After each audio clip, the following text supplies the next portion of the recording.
ถามคำถามง่ายๆแต่ว่าน่าจะตอบยากนะครับคาร์บอนเครดิตมันคืออะไรฮะถ้าจะเอาคาร์บอนมาชั่งเนี่ ครั ย บ ให้พี่ก้องนึกถึงเราเป่าลูกโป่ง1 ตันเนี่ย ครับ มันจะขนาดเท่ากับเท่าไหร่ประเทศไทยเนี่ยปล่อยลูกบอลลูกเนี่ยอย่างเงี้ยค่ะประมาณ300 กว่าล้านลูกต่อปีในฐานะที่แอนทำงานตรงนี้มาเยอะคิดว่ามันช่วยเรื่องโลกร้อนได้จริงๆไหมหรือว่ามันมีข้อควรระวังอะไรไหมครับและที่เขาบอกว่ามันเป็นเครื่องมือให้คนเอาไปฟอกเขียวหรือเปล่าคุณก็ปล่อยอยู่นั่นแหละแล้วคุณมีตังค์นี่คุณก็มาซื้อเครดิตเอาแล้วก็แบบเหมือนล้างบาปไปอะไรอย่างเงี้ยฮะมันเป็นความจริงนะเรื่องพวกนี้อย่างนี้คุณลุงชาวสวนคนหนึ่งที่แบบว่าเอ้ยฉันเคยได้ยินเรื่องฉันขายคาร์บอนเครดิตได้ฉันมีสวนอยู่แบบเนี้ยทำได้ไหมครับขายคาร์บอนเครดิตได้ไหมก้องกินกรีนทอล์กพอดแคสต์กรีนใจช็อปแหล่งรวบรวมไอเทมที่จะทำให้ไลฟ์สไตล์รักโลกของเราง่ายขึ้นทั้งเครื่องกำจัดเศษอาหารแก้วเครื่องดื่มกล่องอาหารพกพาหลอดใช้ซ้ำได้หาของขวัญของใช้เพื่อไลฟ์สไตล์ใส่ใจโลกลองเข้ามาดูที่เพจกรีนใจช็อปกันนะครับ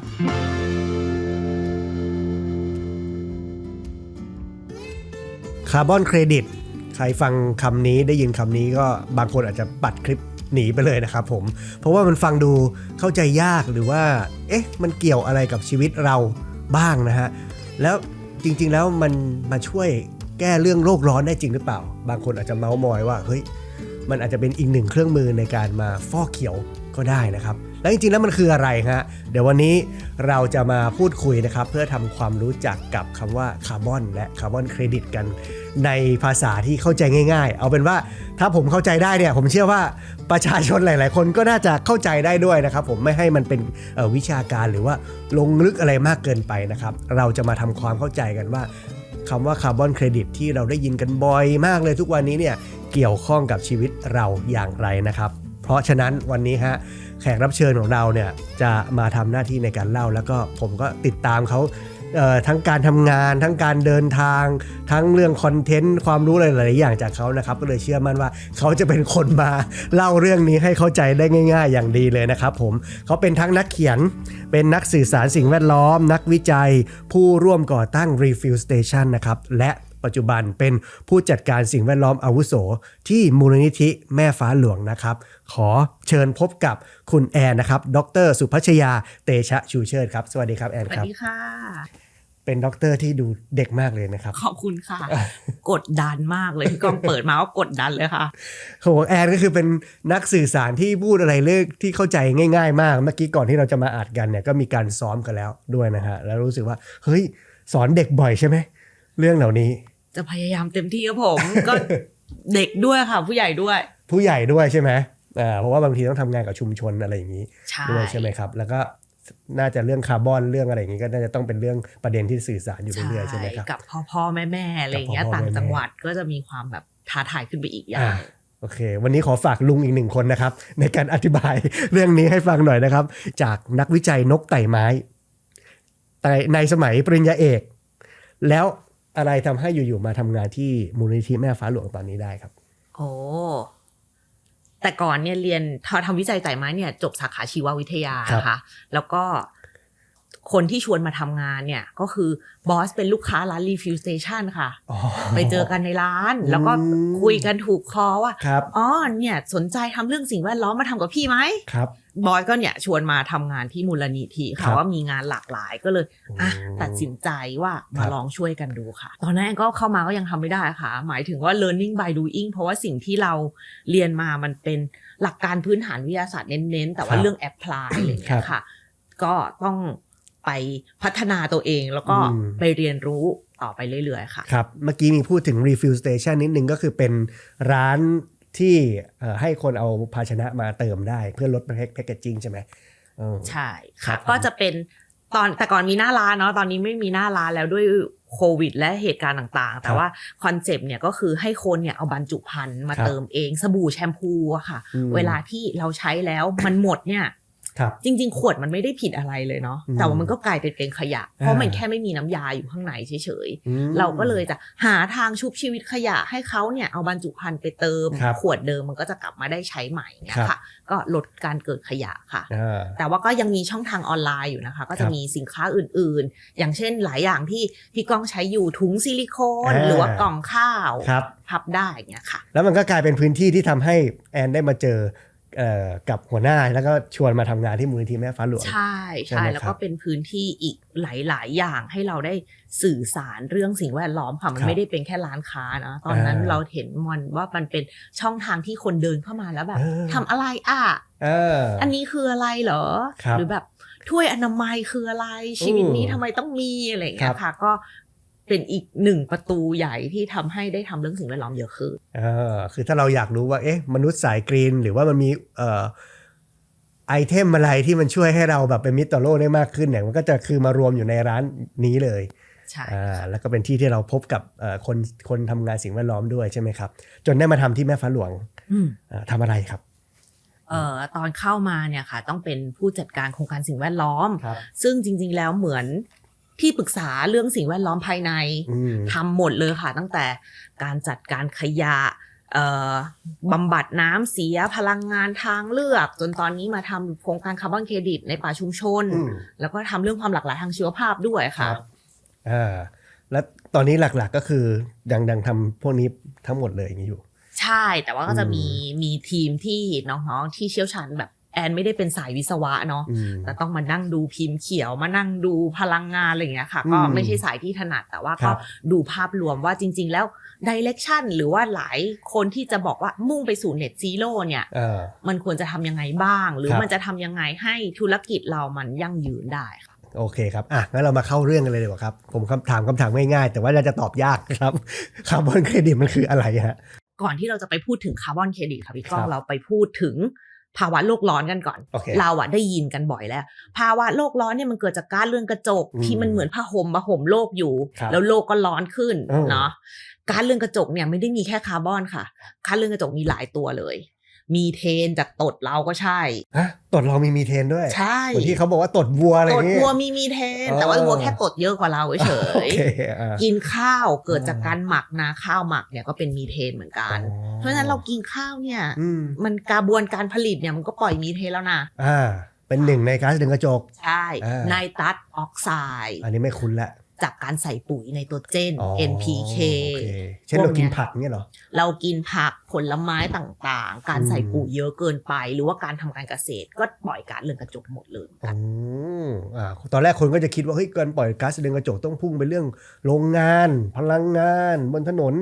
จริงๆไม่ใช่การเกษตรบ้านเราเนี่ยคือว่าเป็นหลักๆของบ้านเราเลยเราก็จะมีข้าวรักโลก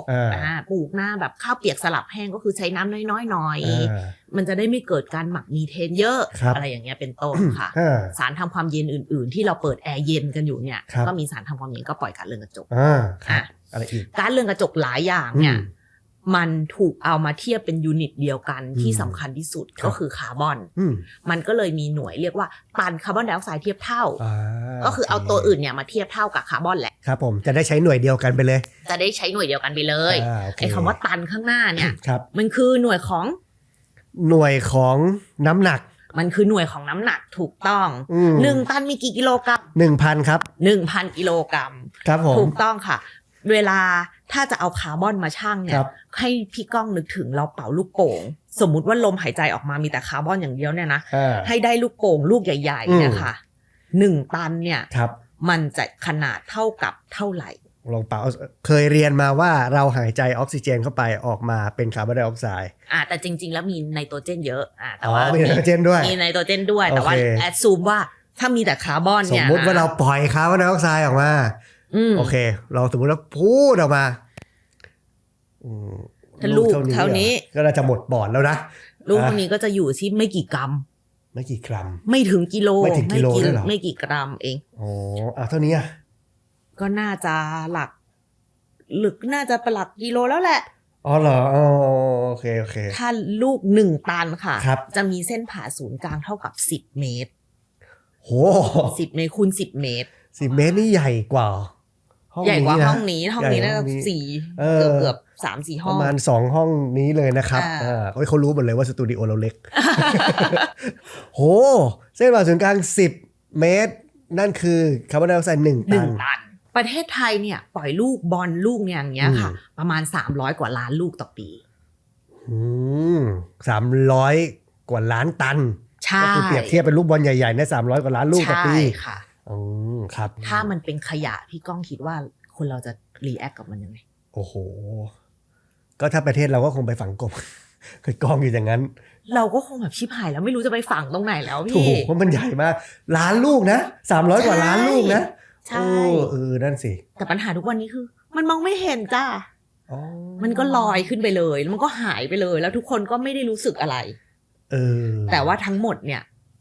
มันไม่ใช่รวมแค่ประเทศไทยอย่างเดียวมันรวมทุกที่ทั่วโลกเนี่ย มันลอยอยู่ในชั้นบรรยากาศค่ะ โอ้โหอันนี้เคยเห็นภาพเลยนะพอเราเปรียบเทียบเป็นลูกบอลบอลลูนยักษ์ๆแบบนี้ หลายร้อยล้านลูกแล้วหลายๆประเทศรวมกันแล้วมันลอยอยู่บนชั้นบรรยากาศโอ้โหมันเยอะมาก แล้วเราปล่อยกันมาสะสมกันมาหลายปีแล้วด้วย ใช่ มั มันแต่ละตัวเนี่ยมันก็ไม่ได้มีหลัก10 ปีนะบางอันก็เป็น100 ปี200 ปีมันก็อยู่ไปเรื่อยๆเราหยุดปล่อยก๊าซเรือนกระจกเลยวันเนี้ยเราก็ต้องรอเอฟเฟกต์ของไอตัวที่มันเคยปล่อยมาอันในอดีตหายไป ยังต้องชดใช้กรรมต่อไป ใช่ เหมือนเขาเคยมีคำเปรียบคล้ายๆข้อมูลเปรียบเทียบว่าถ้าเราหยุดเลยวันนี้ปุ๊บจะต้องชดใช้อีกไปอีกหลายปีเลยอย่างนี้ใช่ไหมครับ ใช่ค่ะ ครับโอเคเข้าใจเห็นภาพแล้วว่าอันนี้คือปล่อยอย่างเดียวปล่อยอย่างเดียวเราปล่อยมาเยอะแค่ไหนฮะแล้วยังไงต่อครับมันเชื่อมโยงไปคำว่าเครดิตยังไง เครดิตต่อไปก็คือ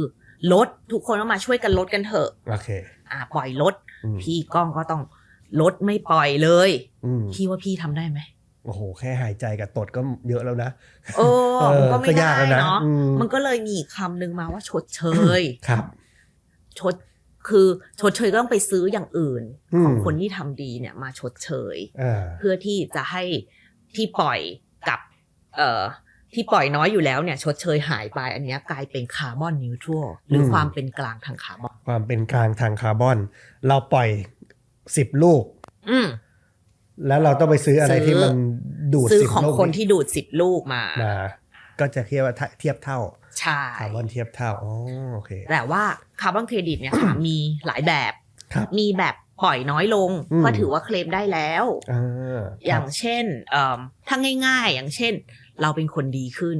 เราหันมากินมังสวิรัติเราปล่อยก๊าซเรือนกระจกน้อยลงเราก็เอาส่วนที่ฉันทำดีขึ้นเนี่ยไปขายอันนี้เรียกว่าคาร์บอนเครดิตภาคการลดการปล่อยกับอีกแบบนึงจะเป็นคาร์บอนเครดิตที่เกิดจากการดูดก๊าซเรือนกระจกกลับลงมาจริงพวกนี้ก็จะมี2แบบด้วยกันนะปัจจุบันก็คือต้นไม้เป็นคนดูดก๊าซเรือนกระจกให้เรากับอันที่2ก็คือใช้เครื่องดูดหรือที่เขาเรียกว่าคาร์บอนแคปเจอร์เนี่ยค่ะเครื่องดูดลงมาพวกนี้เป็นการดูดกลับเป็นคาร์บอนเครดิตภาคดูดกลับซึ่งจะมีมูลค่าในอนาคตที่มากกว่าพวกกลุ่มดูดกลับจะมีมูลค่ามากกว่าคนที่ลดเพราะว่าเขาช่วยดูดของคนอื่นด้วยใช่ไม่ใช่แค่รับผิดชอบตัวเองอย่างเดียวรับผิดชอบคนอื่นด้วยใช่เข้าใจง่ายดีจังเกี่ยวข้องกับกลไกการเงินเข้ามามีส่วนช่วยเนาะพอเขาตั้งใจที่จะเกิดขึ้นมาเพื่อให้มันสามารถที่จะเกิดโครงการที่ดีต่อโลกได้โครงการที่ดีต่อโลกบางอย่างต้องบอกจริงว่าไม่คุ้มทำไปก็เจ๊งเขาบอกแล้วจะทำยังไงให้กลไกเหล่านั้นมันเกิดขึ้นได้ล่ะมันก็ต้องมีเงินมาช่วยเสริมใช่ไหมเขาก็เลยคิดว่าโอเคถ้างั้นเราอะไรที่มันช่วยลดโลกร้อนแล้วคิดมาเป็นผลตอบแทนเท่าไหร่เอาคาร์บอนเครดิตมาช่วยกลไกเหล่านี้มันจะช่วยทำให้โครงการดีๆเกิดขึ้นได้ง่ายขึ้นเอาคนที่ยังปล่อยเยอะๆเนี่ยก็เอาเงินมาสนับสนุนให้โครงการดูดซับหรืออะไรอย่างนี้ใช่สมัยถ้าย้อนกลับไปสมัยก่อนเลยโซลาร์เซลล์แพงมากใครจะติดโซลาร์เซลล์ไม่คุ้มโอ้โห20 ปีคืนทุนอะไรเงี้ยค่ะพอมีคาร์บอนเครดิตมาช่วยออฟเซ็ต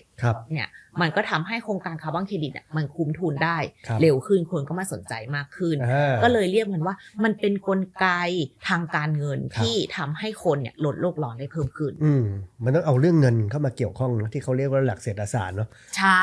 เพราะรอแบบว่าฮีโร่ใจบุญมาลงทุนเพื่อโลกอย่างเดียวเนี่ยอาจจะยากใช่ไหมครับอาจจะต้องแบบเนี่ยใครยังปล่อยอยู่ก็เอาเงินมาสนับสนุนตรงนี้ให้มันเกิดกระบวนการนี้เกิดขึ้น แล้วพี่เคยได้ยินว่ามันจะมีคล้ายๆกับปล่อยเกินแล้วก็อันนี้คือสิ่งที่ต้องไปหาชดเชยไอ้คำว่าเกินเนี่ยมันมีเส้นใครเป็นคนขีดเส้นนี้ว่าใครปล่อยต่ำกว่าหรือใครเกินกว่าเงี้ยฮะมันเกิดจากการเก็บข้อมูลจำนวนมากค่ะว่าอุตสาหกรรมประมาณนี้ในเซกเตอร์ไฟฟ้าในเซกเตอร์การผลิตอะไรเงี้ยปล่อยอยู่เฉลี่ยเท่าไหร่แล้วเราก็มาแคปไว้แคปไว้ก็คืออนุญาตให้ปล่อยได้ไม่เกินเท่านี้ถ้าปล่อยน้อยกว่าเนี่ยที่แคปเนี่ยเอาไปขายได้เอาไปเทรดมันก็เลยเป็นที่มาของคำว่า cap and trade แต่ว่า cap and trade จะเป็นภาคบังคับค่ะสิ่งที่เขาขายเนี่ยเรียกว่าใบอนุญาตการปล่อยหรือ allowance ไม่ใช่เครดิตแต่ว่าเครดิตส่วนใหญ่จะใช้กับคำของภาคสมัครใจครับแสดงว่ามันมีภาคบังคับกับภาคสมัครใจต่างกันยังไงอีกภาคบังคับเนี่ยก็คือรัฐออกกฎหมายมาเลยซึ่งในอนาคตของไทยก็จะมีเหมือนกันที่เราเรียกบอกว่าพรบโลกร้อนเนี่ยค่ะก็จะมีส่วนใหญ่จะเริ่มที่ภาคพลังงานก่อนเพราะว่าภาคพลังงานเนี่ยเป็นภาคที่ปล่อยก๊าซเรือนกระจกแบบเยอะมากของโลกครับก็จะบอกว่าปล่อยได้ไม่เกินเท่าไหร่ที่เหลือไปเทรดได้ภาคอื่นๆที่ยังไม่ได้บังคับแต่ว่าก็อยากช่วยโลกเหมือนกันนะเขาก็จะไปใช้ภาคสมัครใจแทนครับยกตัวอย่างเช่นเลยครับที่เราเริ่มแล้วภาคสมัครใจมีไหมภาคสมัครใจจริงๆเอกชนบ้านเราเนี่ยเริ่มภาคสมัครใจกันมาก่อนสักพักหนึ่งแล้วค่ะบริษัทใหญ่ๆที่ออกเป้าหมาย Net Zero ก็ตามอยากจะดำเนินธุรกิจแบบยั่งยืนเนี่ยก็เริ่มทำภาคสมัครใจกันมาภาคสมัครใจก็คือไม่มีใครมาบังคับรัฐยังไม่บังคับแต่ฉันก็อยากจะเอาเงินไปช่วยโครงการดีๆนะแล้วของต่างประเทศเขามีเป็นถึงกฎหมายแล้วใช่ไหมครับหลายประเทศมีถึงกฎหมายค่ะอย่าง EU อย่างเงี้ยเข้มข้นมากจนบ้านเขาเองก็มีประท้วงเหมือนกันนะประชาชนก็ประท้วงแบบช้าๆหน่อยเพราะว่าเดี๋ยวอาหารการกินค่าครองชีพมันแพงอะไรเงี้ยซึ่งพี่เคยได้ยินว่าเขามีกฎหมายที่จะกีดกันเรื่องถ้าใครมีคาร์บอนเยอะหรือการค้าขายสินค้าที่มีคาร์บอนเยอะเนี่ยเขาจะมีการกีดกันมีการเก็บตังค์อะไรอย่างนี้ใช่ค่ะหลายคนท่านในวงการธุรกิจจะคุ้นคำว่า CBAM Carbon Border Adjustment Mechanism แปลว่ากำแพงภาษีที่เกี่ยวข้องกับคาร์บอนเนี่ยแหละสมมุติว่าพี่ก้องเป็นคนยุโรปเนาะครับผมเสื้อจีนขายเสื้อยืดตัวละ200กับเสื้อยืดในผลิตในยุโรปเลยอย่างดีผ้าเส้นใยรักโลกครับตัวละ 4,000 พี่ก้องจะซื้อเสื้ออะไรคะเราเอาเสื้อราคาถูกสิใช่คนยุโรปแม้ว่าจะรักโลกเขาก็เลือกของราคาถูกใช่ไหมรัฐบาลเขาบอกว่าไม่ได้แล้วแย่แล้วทำยังไงดีอ่ะเราผลิตให้ตายอย่างเงี้ยชาวบ้านเราก็ซื้อของราคาถูกหมดแล้วของมันก็จะของที่ผลิตแบบไม่รักโลกมันก็จะทักเข้ามาในประเทศเพราะว่าของที่ผลิตแบบรักโลกต้องยอมรับว่าอาจจะมีต้นทุนที่สูงกว่าบำบัดน้ำเสียเส้นใยที่จะต้องดูแลอย่างดีอะไรอย่างเงี้ยใช่ไหมคะครับเขาก็เลยแบบออกกลไกเนี้ยขึ้นมาบอกว่าของที่ผลิตแล้วมันมีคาร์บอนไดออกไซด์เยอะๆเนี่ยก่อนเข้ามาเนี่ยจะต้องถูกปรับค่าปรับคาร์บอนก่อนนะเข้ามาราคามันก็เลยจะได้สูสีคู่ขี้พอแข่งกันได้ต่อไปเนี้ยราคาคาร์บอนมันก็จะถูกแทรกเข้ามาในราคาสินค้าและผลิตภัณฑ์ที่เราใช้งานด้วยครับผมค่ะเพราะฉะนั้นที่เริ่มต้นเลยบนโลกนี้ก็คือใครก็ตามที่จะค้าขายกับประเทศในกลุ่มยุโรปใช่เพราะเขามี CBAM นี้เป็นกฎหมายมาเป็นแบบในเรื่องของการเก็บตังค์แล้วล่ะใช่ไหมครับก็คือกลุ่มยุโรปนี่จะเริ่มใช้แล้วใช่ค่ะแล้วก็ของประเทศไหนที่ส่งออกไปยุโรปหรือบริษัทไหนที่ส่งออกยุโรปเนี่ยค่ะก็จะได้รับผลกระทบเป็นกลุ่มแรกๆเขาก็จะเริ่มดูว่าโอเคเราส่งออกอะไรบ้างนะฟังดูมันก็เหมือนกับเป็นเรื่องของคนทำธุรกิจเนาะเจ้าของธุรกิจเจ้าของแบรนด์สินค้าคนนี้ต้องส่งออกแล้วมันจะเกี่ยวกับประชาชนทั่วไปมันมีผลกระทบยังไงบ้างไหมครับในเรื่องคาร์บอนเหล่านี้ในอนาคตเมื่อประเทศไทยเราเริ่มมีพรบเกี่ยวกับภาวะโลกร้อนเนาะก็จะมีผลกระทบในเรื่องของกลุ่มธุรกิจที่ถูกภาคบังคับอาจจะมีการเสียภาษีคาร์บอนหรือเปล่าถ้ามีเสียภาษีจริงกลุ่มธุรกิจจะแบกรับความเสี่ยงนั้นเองค่าใช้จ่ายนั้นเองหรือจริงๆแล้วมันจะผูกผักภาระมาให้กลุ่มผู้บริโภคกันแน่อะไรอย่างเงี้ยก็คือเพิ่มราคาสินค้าอย่างเงี้ยเหรอใช่แต่ส่วนหนึ่งไอ้ต้องบอกว่าราคาสินค้าทุกอย่างในโลกที่เราใช้กันอยู่เนี่ยค่ะส่วนใหญ่มันไม่ค่อย ถูกคิดเรื่องสิ่งแวดล้อมลงไปในสินค้าตั้งแต่แรกอะบางอย่างเราคิดว่าโอ้ถูกจังเลยแต่บางทีเราไปเอาเหมืองระเบิดหินมาที่แบบมันเก็บมาตั้งหลายล้านปีอะไรอย่างเงี้ยน้ำมันเชื้อเพลิงฟอสซิลที่มันแบบทับถมอยู่ในโลกนี้ตั้งกี่สิบล้านปีขุดออกมาเหลือลิตรละ30กว่าบาทอะไรอย่างเงี้ยซึ่งจริงๆแล้วต้นทุนทางธรรมชาติที่เสียไปหรือต้นทุนมลพิษ PM 2.5 ที่อยู่ในเมืองอะไรอย่างเงี้ยค่ะ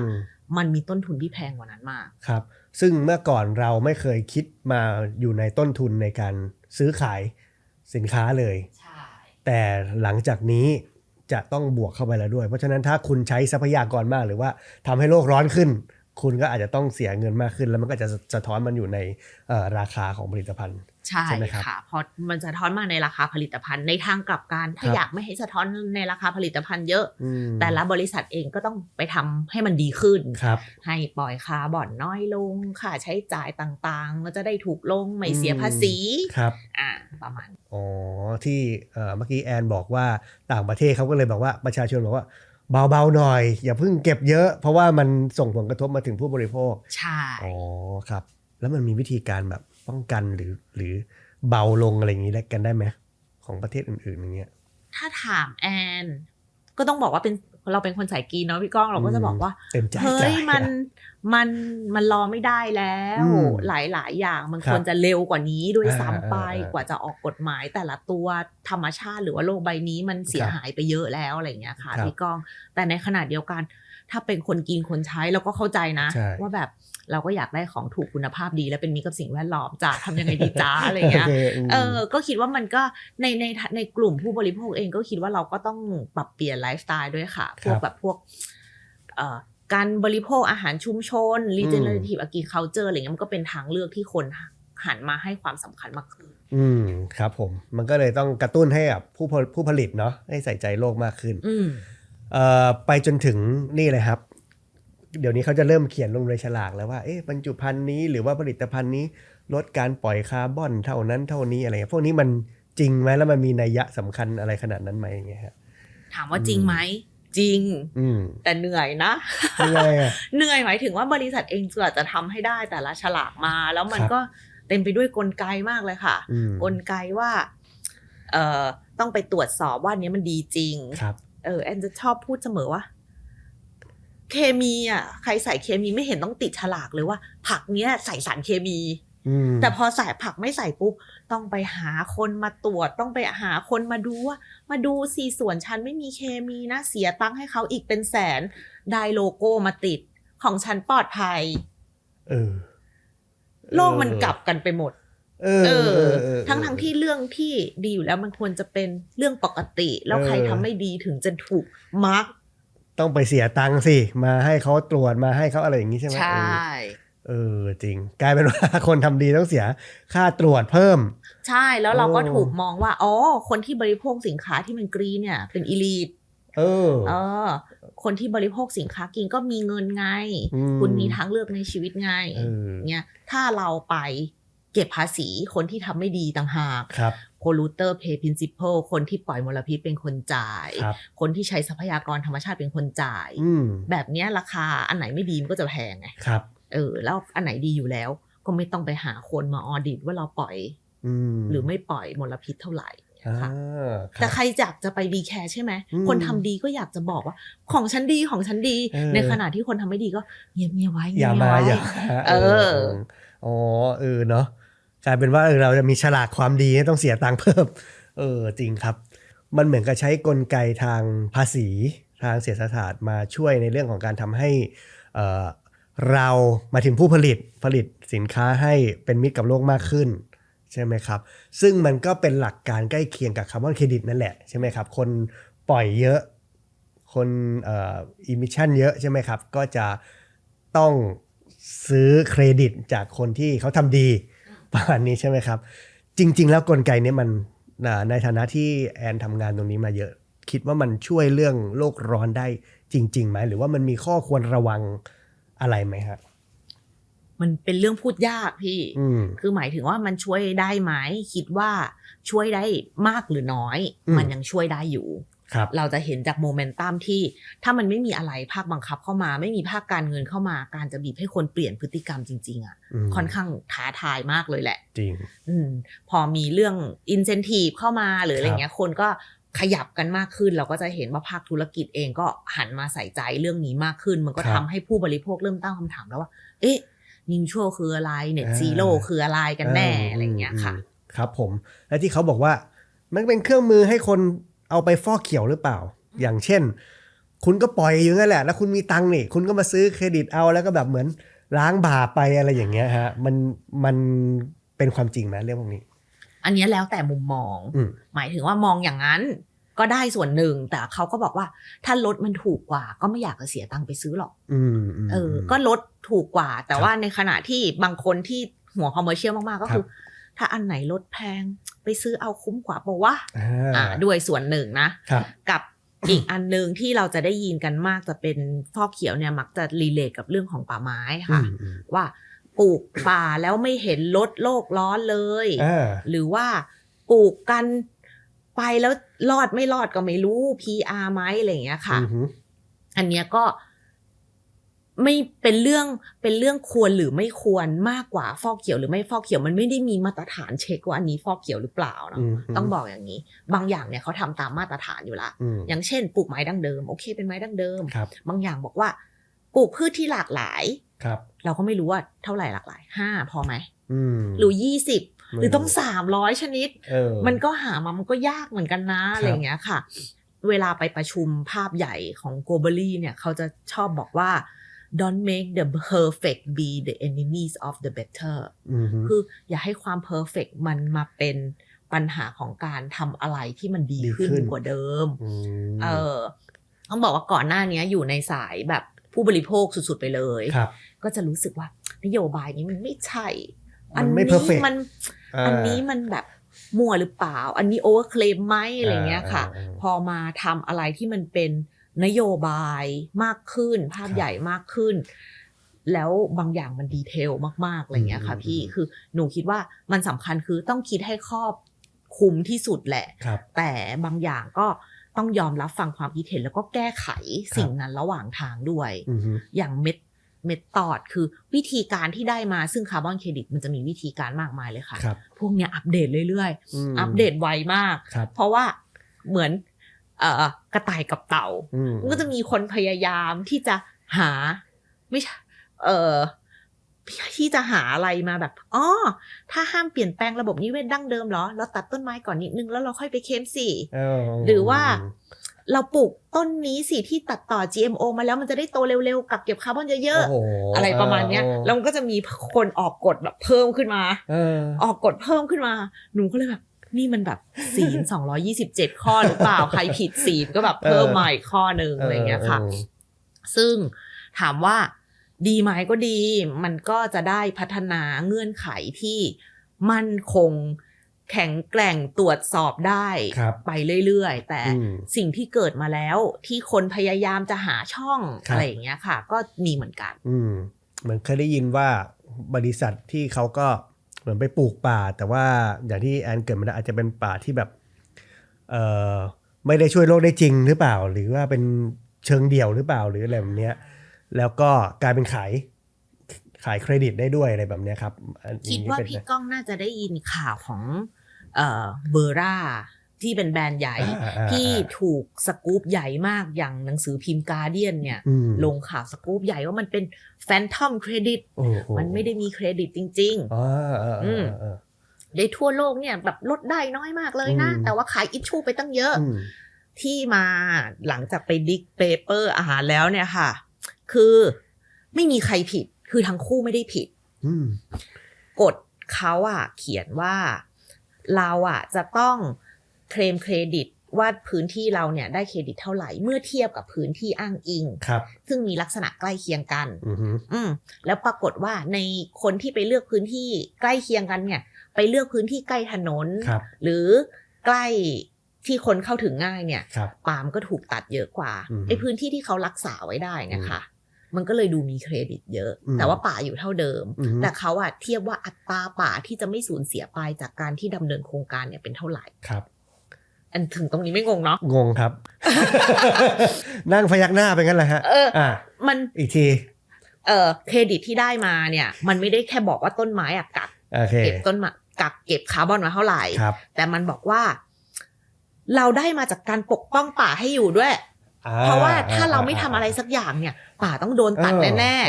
ๆทุกป่าในโลกเนี่ยมีความเสี่ยงหมดเดี๋ยวปลูกข้าวโพดเดี๋ยวปลูกอ้อยยางพาราทำที่การเกษตรทุกป่ามีความเสี่ยงหมดแต่ละที่ไม่เท่ากันฉันปกป้องไว้ฉันก็เลยได้ความดีความชอบในการปกป้องด้วยส่วนหนึ่งแล้วต้นไม้ก็โตขึ้นด้วยส่วนหนึ่งมาตรฐานก็เลยบอกว่าโอเคเธอปกป้องได้เท่าไหร่เนี่ยให้ไปเทียบกับพื้นที่ใกล้เคียงที่มีความเสี่ยงที่มันจะหายไปเท่าๆกันเธอก็จะได้เครดิตตรงนั้นแล้วคนที่ไปทำงานวิจัยเนี่ยก็ไปเป็นโมเดลลิ่งเป็นนักวิทยาศาสตร์โมเดลลิ่งเขาไปทำโมเดลลิ่งออกมาแล้วเขาพบว่าการเลือกพื้นที่อ้างอิงเนี่ยมันไม่เหมาะสมเลยอย่างบราซิลอ่ะพอกฎหมายอ่ะออกทั่วประเทศว่าห้ามตัดไม้ทำลายป่าการตัดไม้ทำลายป่ามันลดหวบเลยนะแต่ยูอ่ะยังได้คาร์บอนอยู่เรทเท่าเดิมเลยที่มันหายไปแบบ10 ไร่ต่อปีสมมติเขาก็เลยบอกว่ามันเคลมเยอะเกินไปถูกทั้งคู่เลยแค่วิธีคิดคนละแบบทีนี้ก็เลยบอกว่ามันก็เลยเป็นที่มาว่าวิธีการมันต่างหากที่ไม่เหมาะสมคนขึ้นน่ะไม่ได้ขึ้นผิดนะแต่วิธีการน่ะมันไม่เหมาะสมเพราะฉะนั้นราคาตอนนั้นน่ะก็เลยตกควบเลยว่าแบบอ้าวชิบหายแล้วคิดวิธีไหนเขาก็เลยไปอัปเดตวิธีการคิดมาใหม่ค่ะว่าจะเป็นยังไงดีซึ่งอันนี้ก็ปวดหัวมากว่าแบบแต่ละอันจะคิดยังไงให้มันเหมาะแล้วมันรับได้ทั่วโลกกันนะอะไรประมาณนี้ค่ะก็น่าจะต้องแบบค้นหาวิธีกันไปเรื่อยๆปรับกันไปเรื่อยๆอย่างนี้ใช่ไหมครับยังเป็นช่วงที่โลกกำลังค้นหาอยู่ใช่ครับผมก๊อกระหว่างกำลังฟังกันอย่างสนุกสนานเข้มข้นเลยนะครับพี่ก้องขอขั้นจังหวะนำเสนอโปรเจกต์ดีๆสักครู่หนึ่งนะครับผม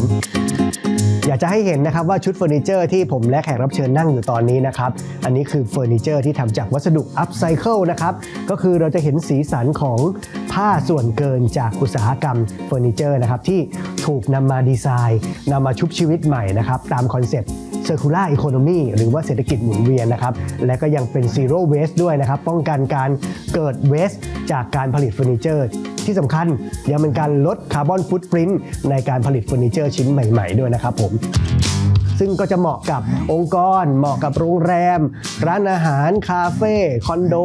อสังหาริมทรัพย์หรือแม้แต่บ้านเรือนนะครับที่เราอยากจะสนับสนุน Circular Economy และก็อยากจะเล่าเรื่องราวของสิ่งแวดล้อมนะครับผมซึ่งโปรเจกต์นี้นะครับเป็นการร่วมมือกันระหว่างก้องกินกรีนคอลแลบกับแบรนด์เฟอร์นิเจอร์เมืองไทยที่ชื่อว่าโมเบลล่านะครับเราสามารถที่จะคอสตอมชนิดของเฟอร์นิเจอร์ได้จะเป็นอาร์มแชร์เป็นโซฟาเป็นอะไรต่างๆก็ได้รวมไปถึงลวดลายหรือว่าสีต่างๆนะครับก็สามารถที่จะมาคุยกันได้นะครับเราสามารถที่จะคอสตอมได้แต่ว่ายังอยู่บนพื้นฐานของการเป็นอัพไซเคิลอยู่นะครับ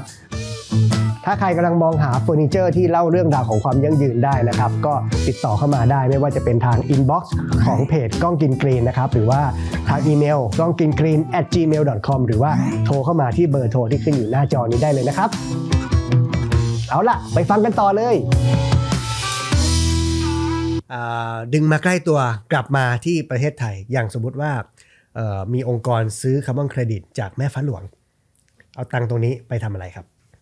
เอาตังไปส่วนหนึ่งบอกว่าไปช่วยเหลือชุมชนแหละเพราะว่าปัญหาที่เราคุยกันก่อนหน้านี้คือป่ามันจะหายไปเนาะโดย default ทีเนี้ยประเทศไทยเนี่ยค่ะปัญหาที่เยอะที่สุดที่ป่าหายไปเนี่ยคือการปลูกข้าวโพดในต้องบอกว่าภาคเหนือก็แล้วกันเนาะให้ทายว่าข้าวโพด1 ไร่เนี่ยชาวบ้านมีรายได้ประมาณกี่บาทต่อปีเคยได้ยิน3,000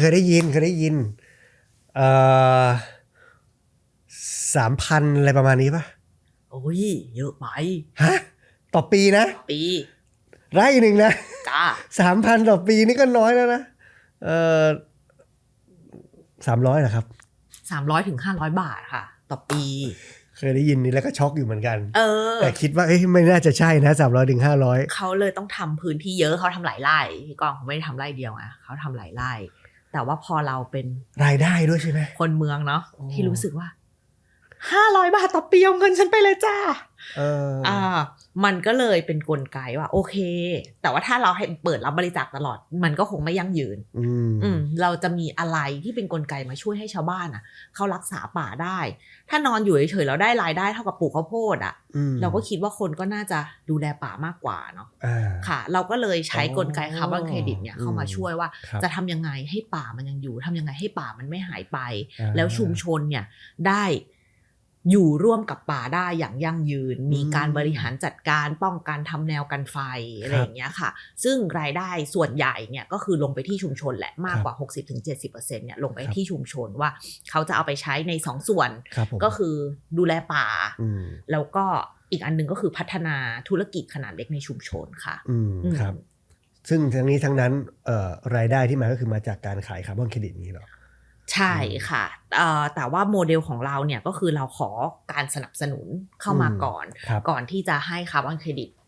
ในอนาคตอีก3ปีเพราะว่าเวลาทำโครงการนะคะมันจะต้องรอต้นไม้โตเพื่อที่เราจะเข้าไปวัดต้นไม้อีกครั้งหนึ่งว่าที่ผ่านมาเพอร์ฟอร์แมนซ์มันเป็นยังไงต้นไม้เติบโตดีแล้วก็ป่าไม่หายไปจริงๆนะประมาณนี้ค่ะซึ่งก็เป็นปัญหาที่หลายประเทศในโลกเนี่ยไม่ได้สามารถเริ่มต้นได้เพราะว่ามันต้องมีคนเอาเงินไปลงก่อนแล้วอีกตั้งนานหลายปีแน่กว่าชาวบ้านเนี่ยจะได้มูลค่าจากสิ่งนี้เราก็เลยพยายามที่จะหาความร่วมมือในการหาอัพฟอนต์ให้ชุมชนก่อนในการดูแลป่าครับผมซึ่งอันนี้คือสิ่งที่แอนทำอยู่ในช่วงนี้เลยทุกๆวันเลยครับลองเล่าฉายภาพให้เห็นหน่อยนะครับเราต้องไปทำอะไรบ้างแล้วมันเกิด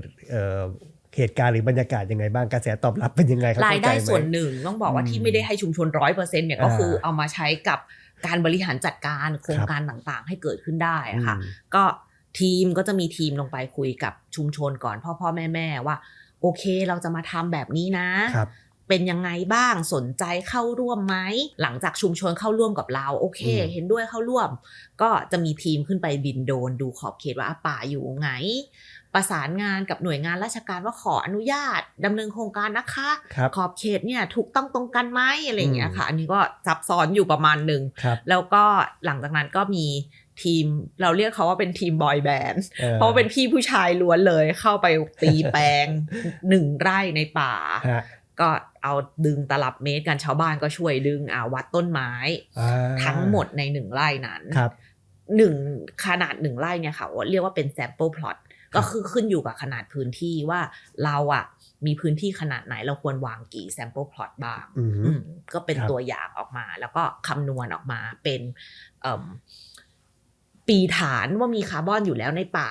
เนี่ยเท่านี้อย่างเช่นปีนี้มี100 ตันคาร์บอนต่อไร่ต่อปี100 ตันคาร์บอนต่อไร่เนาะแล้วก็อีก3 ปีเราก็กลับไปวัดใหม่ได้110 ตันต่อไร่อันนี้หมายถึงที่จะดูดซับเหรอใช่เราก็จะได้เพิ่มคาร์บอนเครดิตเนี่ยก็จะได้มาแค่10โอเคประมาณนี้แต่จริงๆไม่ได้เยอะขนาดนั้นหรอก1 ไร่เนี่ยได้ไม่เลย1 ตันเพราะว่าต้นไม้พอเป็นป่าจริงๆแล้วมันก็โตช้าอยู่ประมาณนึงค่ะแสดงว่าการซื้อคาร์บอนเครดิตจากป่าเนี่ยต้องใช้พื้นที่ป่าเยอะมากๆเหมือนกันใช่ไหมครับใช่เขาบอกว่าถ้าเราไม่ลดต่อให้เราปลูกป่าทั่วโลกยังไงพื้นที่โลกนี้ก็ไม่มีทางที่จะปลูกป่าให้เราแล้วออฟเซ็ตได้หมดมนุษย์ต้องลดด้วยจะมาคาดหวังว่าแบบโอ้โหปลูกป่าแล้วก็แคปเจอร์กันอย่างเดียวมันไม่ทันค่ะพอหลังจากทีมบอยแบนด์เนี่ยไปวางแปลงเสร็จแล้วเรียบร้อยนะคะได้คำนวณออกมาแล้วก็ต้องมีคนมาตรวจหนูอีกเหรอว่าทำไปแล้วถูกหรือเปล่าเรียกว่าออดิเตอร์เหมือนผู้ตรวจบัญชีเลยพี่แต่ว่าเนี้ยไปตรวจในป่าวัดต้นนี้ถูกไหมบางทีวัด17มาขาน11คนจด11อะไรเงี้ยวัดต้นไม้เพื่อที่จะมาคำนวณว่าเขามีคาร์บอนอยู่เท่าไหร่สมมุติว่าพี่ก้องเนี่ยเป็นต้นไม้โอเคแล้วก็บอกว่าเส้นรอบวงเท่านี้โอเคนี่ช่วงนี้เส้นรอบวงใหญ่หน่อยเส้นรอบวงเท่านี้แล้วก็สูงเท่านี้อีก3 ปีหนูก็มาวัดใหม่ว่าพี่กองเส้นรอบวงเท่าไหร่สูงเท่าไหร่เพราะต้นไม้เราจับเขาขึ้นเครื่องชั่งน้ำหนักไม่ได้เราก็เลยต้องวัดแล้วก็ประเมินเอาหนูก็แบบโอ้โหเส้นรอบวงพี่กองใหญ่ขึ้น2 นิ้วแต่ว่าสูงเท่าเดิมเนี่ยน่าจะหนักเป็นเท่าไหร่แล้วจะกักเก็บคาร์บอนได้เพิ่มขึ้นไหมโอ้โหเขาจะมีวิธีการคำนวณเลยว่าแต่ละต้นแต่ละประเภทด้วยไหมครับแตกต่างกันไหมครับ ใช่ตอนนี้ใช้เป็นประเภทป่าอยู่ค่ะ แต่ว่าถ้าบางที่ละเอียดที่เป็นสายวิจัยเลยเนี่ยก็จะเป็นต้นได้เหมือนกันแล้วถ้าโตขึ้นก็แปลว่ามีประสิทธิภาพในการดูดซับคาร์บอนมากขึ้นเท่าไหร่มีคาร์บอนที่อยู่ในตัวเราเนี่ยกักเก็บในตัวเนี่ยอยู่เท่าไหร่เพราะเขาบอกว่าในต้นไม้เนี่ยก็คือเก็บคาร์บอนเพราะฉะนั้นถ้าต้นไม้โตขึ้นก็คือเก็บคาร์บอนเพิ่มขึ้นไปเรื่อยๆใช่โอเคเห็นภาพก็อย่างนี้คนมาตรวจมีคนมาตรวจคนมาตรวจว่าถูกหรือผิดถ้าผิดก็ต้องแก้เพื่อให้การคำนวณของเราเนี่ยมันใกล้เคียงที่สุดถ้าไม่งั้นน่ะบางคนไม่มีคนตรวจเอาคาร์บอนไปขายโกงหรือเปล่านะหลอกหรือเปล่าอะไรเงี้ยค่ะก็จะเป็นความเสี่ยงมันก็เลยมีกลไกซ้อนขึ้นมาเหมือนฉลากความดีว่าพี่ทำความดีก็ต้องมีคนมาตรวจโอเคคือแบบไม่ได้แบบว่ามั่วๆนะมีคนมาตรวจจริงๆใช่มีคนมาตรวจจริงๆซึ่งเป็นค่าใช้จ่ายก้อนใหญ่ประมาณหนึ่งเลยค่ะมันก็จะใช้ไปกับการดำเนินงานทั้งหมดเหล่านี้มีสเต็ปต่อจากนั้นอีกไหมฮะสเต็ปต่อจากนั้นก็คือพอไปตรวจวันแรกเนี่ยมันได้แค่ขึ้นทะเบียนนะครับมันยังไม่ได้เครดิตนะเหมือนที่แอนบอกว่าอีก 3-5 ปีเนี่ยเราต้องกลับมาวัดใหม่แล้วส่วนต่างที่เพิ่มขึ้นถึงจะเป็นเครดิตค่ะโอเคอย่างนี้คุณลุงชาวสวนคนหนึ่งที่แบบว่าเอ้ยฉันเคยได้ยินเรื่องฉันขายคาร์บอนเครดิตได้ฉันมีสวนอยู่แบบเนี้ยทำได้ไหมครับขายคาร์บอนเครดิตได้ไหมได้ค่ะลุงแต่ไม่คุ้มเลยลุงมีสวนลิ้นจี่อยู่ลุงมีสวนอยู่บางคนเนี่ยโทรมาลุงมีต้นสักใหญ่มากเลยอยู่10 ต้นขึ้นคาร์บอนเครดิตให้หน่อยเนี่ยมีคนเขาบอกว่าให้โทรมาหาอะไรเงี้ยก็บอกว่าไม่คุ้มค่าตรวจอย่างเดียวเนี่ยก็คือหลักแสนแล้วค่ะแล้วก็คิดถ้าคิดง่ายๆคิดไวๆ1 ตัน1 ไร่ 1 ตันแบบป่าปลูกแบบโล่งๆเลยนะปลูกต้นไม้ขึ้นมาเนี่ยตันนึงเนี่ยตอนนี้อยู่ที่ประมาณ30 กว่าบาทจนถึงหลักหลายพันบาทก็แล้วแต่ว่ามันจะซื้อขายกันที่เท่าไหร่อะไรเงี้ยค่ะราคาค่อนข้างกว้างมากครับผมควรจะมีแบบอย่างน้อยๆนี่ต้องพื้นที่ประมาณเท่าไหร่ฮะอันนี้บอกไม่ได้เพราะว่าบางคนก็เก่งว่าอนาคตเดี๋ยวมันจะต้องขึ้นอีกแน่เลยหรือบางคนบอกว่าไม่เป็นไรอยากทำบางที่บางบริษัทก็ไม่เป็นไรค่ะอยากทำอยากมีเครดิตบ้างแต่คุ้มไม่คุ้มเนี่ยไม่ใช่เรื่องที่เราสนใจครับเดี๋ยวนักเรียนจะขอสรุปนะครับวิธีการขายคาร์บอนเครดิตนะครับยกตัวอย่างจากป่าไม้เพราะว่าเราคุยเรื่องนี้กันอยู่นะครับผมยกตัวอย่างเช่นถ้าสมมุติว่าผมมีป่าไม้อยู่นะครับเราก็จะต้องไปวัดก่อนว่าเฮ้ยป่าไม้เราตอนเนี้ยเราดูดซับก๊าซเรือนกระจกได้เท่าไหร่อันนี้เป็นเบสพื้นฐานนะครับแล้วพออีก5 ปีเราก็ไปวัดว่าป่าเราโตขึ้นมาเท่าไหร่ส่วนต่างเนี่ยความเติบโตเนี่ยก็คือสิ่งที่ป่าของเราดูดซับก๊าซเรือนกระจกได้มากขึ้นเอาส่วนต่างตรงนี้กักเก็บเพิ่มไว้ในเนื้อในตัวมันส่วนต่างเนี้ย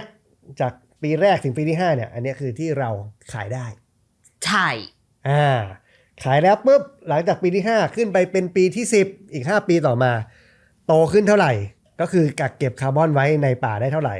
ก็เอาส่วนต่างจากปีที่5ถึงปีที่10เนี่ยไปขายได้อีกใช่ค่ะไปเรื่อยแต่โครงการนึงมันจะอายุประมาณ10 ปีแต่ว่าต่ออยู่ได้ครับซึ่งนี่คือภารกิจหลักที่แม่ฟ้าหลวงทำอยู่กับป่าชุมชนเลยใช่ไหมครับมีประสบการณ์ดีๆเรื่องราวดีๆในการทำงานกับชุมชนอย่างนี้บ้างไหมครับเยอะไปหมดเลยค่ะเพราะว่าไปแต่ละบ้านแต่ละที่เนี่ยก็จะมีคาแรคเตอร์ไม่เหมือนกันเนาะมีบ้านหนึ่งที่เรียกว่าเป็นแบบหมู่บ้าน5 ดาวของเราเนี่ยคือเขาทำธุรกิจขนาดเล็กคือจานใบไม้จากใบตองตึงชุมชนเนี่ยก็จะเอาใบตองตึงจากป่ามาขายเป็นการลดเชื้อเพลิงในป่าด้วยเวลาไฟป่าเข้าเชื้อเพลิงจะได้น้อยหน่อยแล้วก็มาใส่เครื่องทากาวกลุ่มแม่บ้านมาทาแป้งเปียกใส่เครื่องไฮโดรลิกแล้วก็เป็นจานแล้วก็ทดแทนซิงเกิลยูสพลาสติกด้วยเนาะแล้วก็มีสายการบินขอซื้อจานชุมชนเนี่ยไปเสิร์ฟบนเครื่องบินหรือว่าร้านคาเฟ่ต่างๆเนี่ยค่ะอันก็เจอคุณลุงคนหนึ่งเราก็ไปช่วยเขาคิดฟีดแหละว่าชาวบ้านคุ้มไหมเก็บมาต้นทุนเท่าไหร่เก็บใบมาลุงเก็บมา5 ใบได้1 บาทใบละ20 ตังค์ก็ลุงก็แก่ๆแล้วแกก็เก็บมาวันนึงแกก็ได้20 บาทอะไรเงี้ย30 บาทลุงทำทำไมอ่ะลุงคุ้มหรออะไรอย่างเงี้ยลุงบอกว่าถ้าลุงไม่เก็บมาแล้วเขาจะมีใบไม้มาทำงานหรอถ้าลุงไม่เก็บมา มันก็คนอื่นก็ไม่มีงานทำสิลุงเก็บมานิดหน่อยลุงก็ได้ออกไปเดินทุกวันลุงก็ได้ออกกำลังกายครับแกว่างี้ค่ะแล้วมันก็เกิดการรวมกลุ่มของชุมชนที่แบบเขาช่วยเหลือกันมันไม่ใช่เงินเป็นเคอร์เรนซีเดียวของเขาอะแต่เขาก็รู้สึกว่าเขาได้เป็นส่วนหนึ่งของชุมชนแล้วก็ชุมชนเนี้ยก็มีรายการไปถ่ายอะไรอย่างเงี้ยเนาะพ่อแม่คือออกมากันเต็มเลยแต่งตัวสวยมาเข้าซีนกันเต็มเลยทีวีได้ออกทีวีแล้วแกก็มารีเพลย์แล้วก็จะเป็นหน้าเล็กๆอะเนี่ยแม่อยู่ตรงนี้เนี่ยแม่อยู่ตรงนี้อะไรเงี้ยก็รู้สึกว่าโครงการของเรามันไม่ได้แค่ช่วยดูแลป่าแล้วมันทำให้คนมันได้เกิดปฏิสัมพันธ์การได้อยู่ร่วมกันแล้วก็มีเป้าหมายเดียวกันชาวบ้านเขาก็จะมีเป้าหมายเดียวกันโอเคเดี๋ยวปีนี้จะห้ามมีไฟป่าเข้าอะไรอย่างเงี้ยเขาจะช่วยกันดูแลได้ยังไงบ้างครับแล้วอย่างนี้ยังมีความเชื่อผิดหรือความเข้าใจผิดเกี่ยวกับการปลูกป่าคาร์บอนเครดิตอยู่ไหมครับถ้าในสายปลูกนี่เยอะอยู่เหมือนกันนะคะเพราะว่าปลูกป่าเนี่ยมันเกิดการทำซ้ำที่บอกว่า50ชนิดนี้ปลูกได้เครดิตเคยเห็นภาพแชร์ออกมาก็เกิดการลดทอนความหลากหลายทางชีวภาพอย่างมากทุกคนก็จะมาว่า50ชนิดนี้ปลูกต้นอะไรดีคะคิดว่าต้องปลูกแค่50ชนิดนี้เท่านั้นถึงจะขายคาร์บอนเครดิตได้ใช่แต่จริงๆแล้วเป็นต้นอะไรก็ได้ที่แบบเป็นไม้ยืนต้นมีเนื้อไม้เราไม่ควรจะไปบอกว่าต้นนี้ดีต้นนี้ไม่ดีเนาะคืออะไรที่เป็นต้นไม้มันก็ช่วยกักเก็บคาร์บอนหมดแต่ว่าพอออกไปผิดเงี้ยค่ะมันก็เลยทำให้คนมุ่งเน้นแค่50ชนิดนี้เท่านั้นจริงๆไม่เกี่ยวเลยชนิดไหนก็ได้ใช่ชนิดไหนก็ได้ขอให้เป็นไม้ยืนต้นเนื้อไม้เพราะยิ่งไปจำกัดจำนวนชนิดความหลากหลายในป่ามันก็จะยิ่งน้อยลงอีกใช่ไหมฮะใช่ค่ะแล้วก็เวลาปลูกป่าอะไรเงี้ยก็อยากให้เลือกแบบพื้นที่ที่เหมาะสมปลูกให้หลากหลายแล้วก็เป็นชนิดพันธุ์ดั้งเดิมค่ะเดี๋ยวแบบเผลอไปปลูกกระถิ่นยักษ์กันทีนี้ก็คือแบบตายเลยเป็นเอเลี่ยนใหญ่เลยอะไรอย่างเงี้ยค่ะครับผมไหนๆพูดเรื่องดีๆแล้วยกตัวอย่างดีๆของต่างประเทศบ้างไหมครับอย่างอินโดนีเซียแบบนี้ครับอินโดเนี่ยเป็นเรียกว่าเป็นเจ้าพ่อคาร์บอนในภูมิภาคเอเชียตะวันออกเฉียงใต้เลยเพราะเขามีพื้นที่ป่าเยอะโดยเฉพาะป่าโกงกางเนาะป่าโครงการที่ดังๆของเขาก็จะมีเรื่องที่เขาทำอย่างอื่นแอดออนจากคาร์บอนเครดิตเราเรียกกันมันว่าโคเบเนฟิตหรือผลประโยชน์ร่วมเขาเอาเดิมเนี่ยมีผืนป่าชายเลนค่ะที่รัฐบาลเนี่ยจะเปิดให้สัมปทานทำปาล์มน้ำมันแล้วก็มีบริษัทเนี่ยเข้าไปสัมปทานแต่ว่าไม่ได้ทำปาล์มน้ำมันนะก็เก็บป่าชายเลนไว้เฉยๆแล้วก็ไปเจเนเรตรายได้จากคาร์บอนเครดิตแทนป่านี้ก็ไม่ถูกทำลายเขาก็เอาเงินไปช่วยเหลือชุมชนในมิติต่างๆค่ะมีโรงพยาบาลเคลื่อนที่โรงพยาบาลอยู่ในเรือเพราะว่าชาวบ้านอยู่แบบแถวป่าชายเลนแล้วต้องเอาเรือเล็กเข้าไปมีโรงเรียน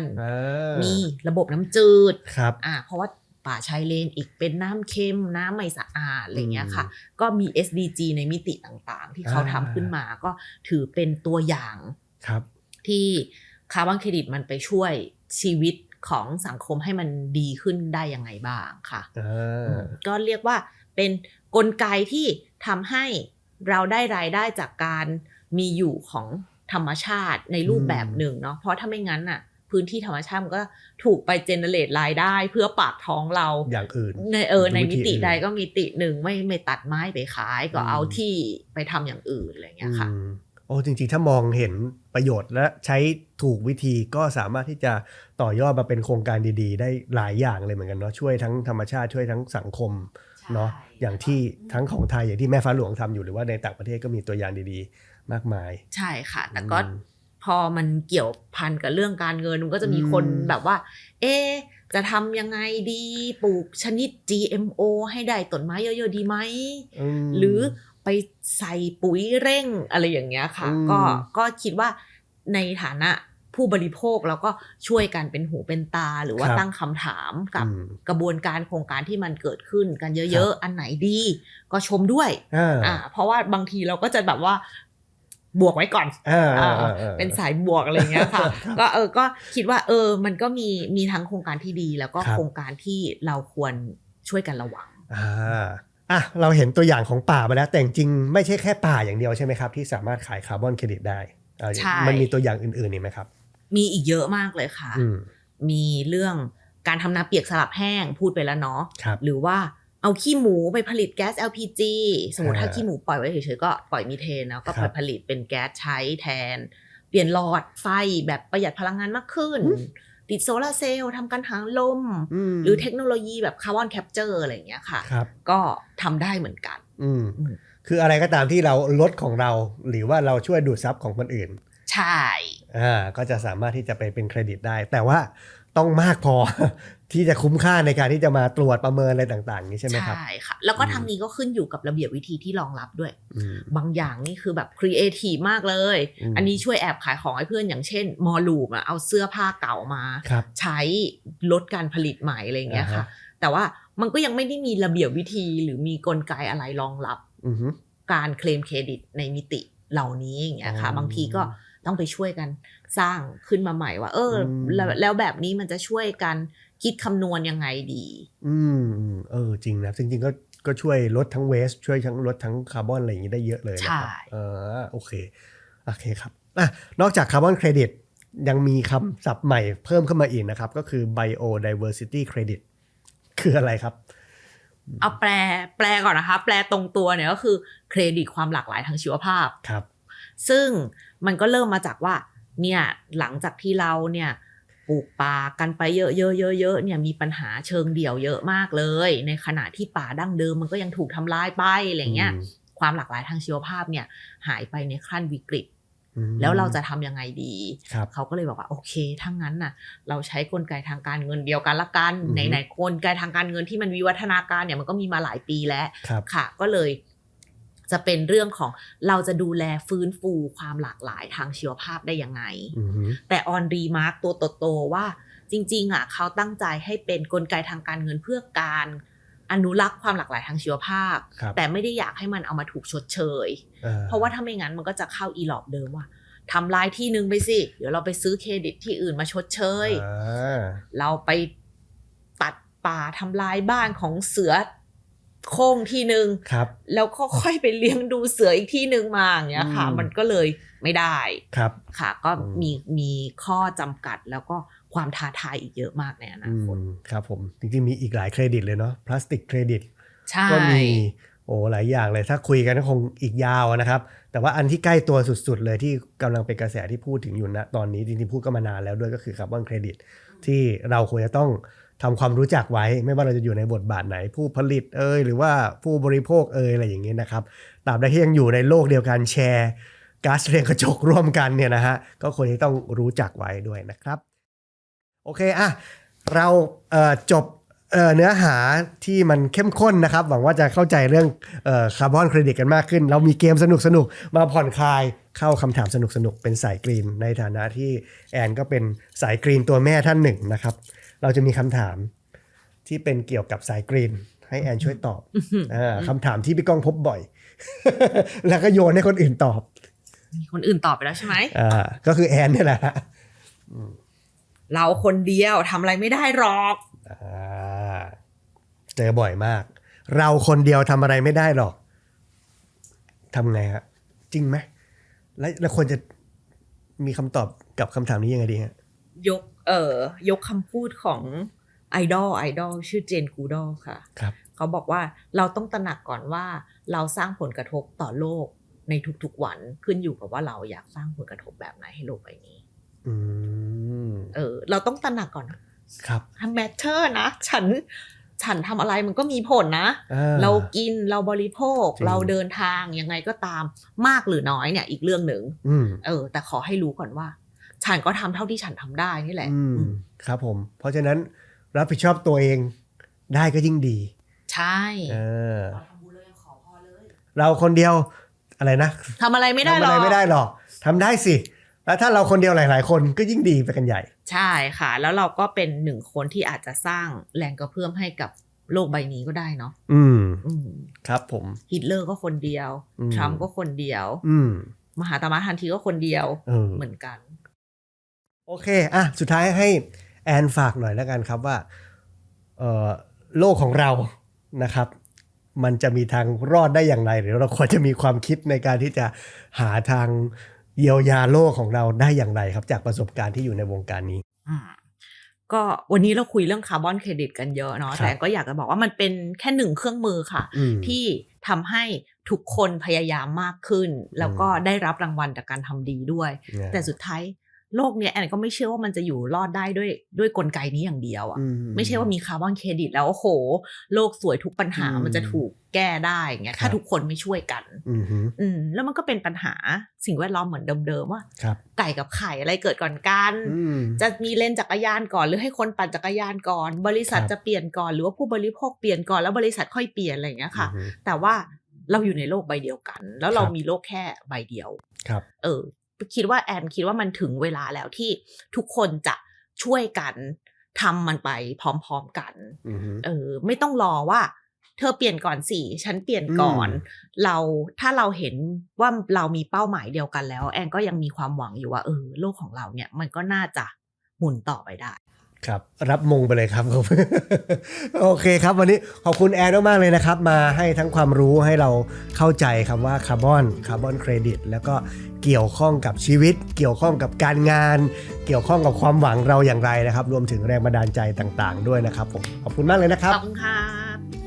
ขอบคุณเพื่อนๆที่รับชมรับฟังก้องกินกรีนทอล์กนะครับถ้าชอบฟังความรู้แนวคิดและการใช้ชีวิตที่เป็นมิตรต่อโลกจากผู้คนในหลากหลายวงการแบบนี้ก็ฝากกดติดตามได้ที่ช่องก้องกินกรีนในทุกช่องทางทั้ง Facebook YouTube TikTok Instagram และก็ฝากกดไลค์กดแชร์หรือคอมเมนต์เข้ามาพูดคุยกันได้เลยนะครับเจอกันใหม่คลิปหน้าครับ